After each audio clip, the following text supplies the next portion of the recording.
The worst part about owning a pool is pouring hundreds and thousands of dollars into taking care of it. So if you're looking for ways to save money maintaining your pool, here are 12 money-saving pool tips that'll keep that green in your pocket and out of your water. Check it out.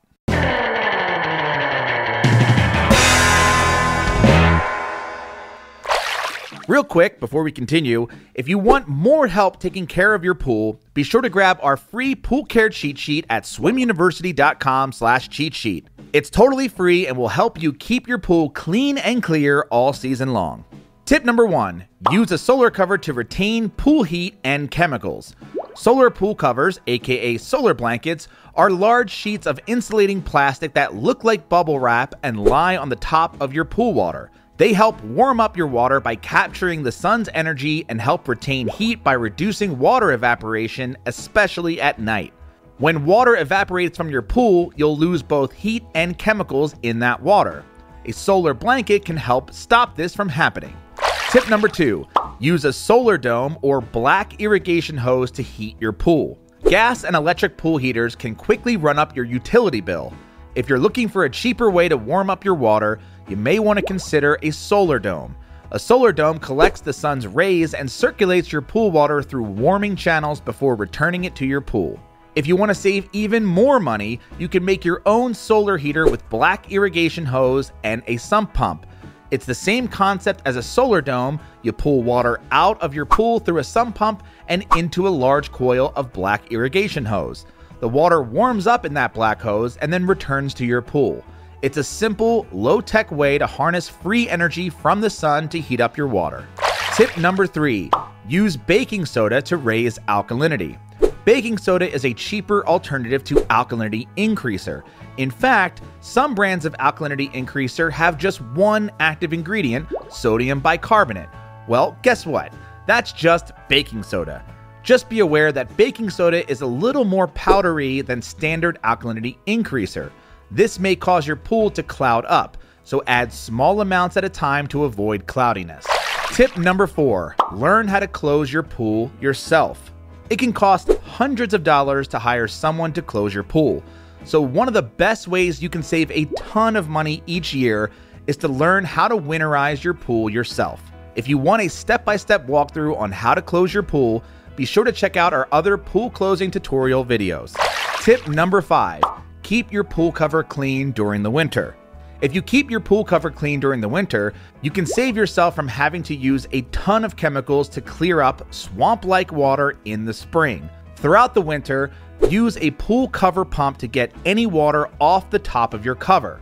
And when the cover is dry, use a soft broom to remove leaves and debris. Tip number 6, run your pump less. You want all of your pool water to circulate through your filter system once per day. This is called your turnover rate. Once you have this number, you can run your system for the exact amount of time you need versus the standard rule of thumb, which is 8 to 12 hours a day. If you end up needing to run your pump for 4 to 6 hours a day, this will save you a lot of money on your electric bill. For help calculating your turnover rate, check out our article on swimuniversity.com. Now, if you live in a milder climate, or it's not as warm out, you may be able to run your pump even less. That's because algae thrives in warmer temperatures. And if you keep your pool open during the winter and the colder months, you can run your pool even less, around 2 to 3 hours a day. Finally, you may also want to consider investing in a variable speed pump that uses even less energy.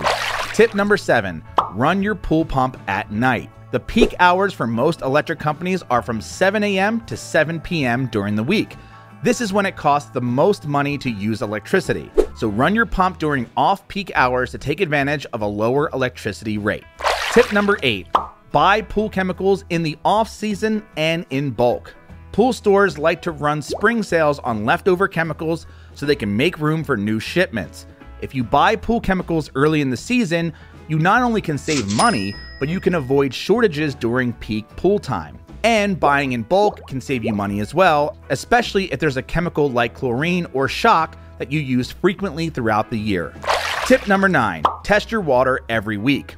Let's say it's the middle of the summer and your pool turns green or cloudy. Now you have to spend tons of time and money adding extra shock to your water or running your filter longer. This could have been prevented by just testing and balancing your water once a week.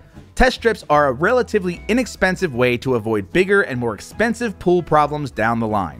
Tip number 10. Use a robotic pool cleaner. Buying a robotic pool cleaner costs more money up front, but this kind of investment will save you time and money in the long run. Robotic pool cleaners consistently keep your pool clean and free of contaminants. That means you'll need less chemicals to sanitize or rebalance your water. And it costs much less to run a small robotic pool cleaner than it does to run your entire filtration system. Tip number 11. Maintain your chlorine stabilizer levels. Chlorine stabilizer, aka cyanuric acid or CYA, prevents the sun from eating up the chlorine in your pool. When you add stabilizer to your water, it will help keep chlorine in your water longer to fight contaminants. And that means you don't have to keep adding chlorine to your pool because the levels keep dropping. Tip number 12. Conserve your pool water. Water isn't free, and your pool could be wasting water through evaporation, leaks, and backwashing. So to fight evaporation, make sure your pool is covered when not in use. Like we mentioned before, a simple solar cover can prevent a lot of water from evaporating. You'll also want to find and fix any leaks. Most pool leaks are small and minor, but that loss of water can add up over time. Finally, avoid backwashing your filter too long or too often. The average 2-minute backwash expels about 200 gallons of pool water. So stop backwashing the moment the water runs clear in the sight glass. You can also decrease the frequency of backwashing by maintaining a clean pool and filter system. If you want to learn when and when not to backwash your pool filter, check out our other video. And if you need more help maintaining your pool throughout the season, grab our free pool care cheat sheet at swimuniversity.com/cheat sheet. And if you found this video helpful, leave a comment, hit the like button, and subscribe for more pool maintenance tutorials throughout the season. That's it. Thanks again, and happy swimming.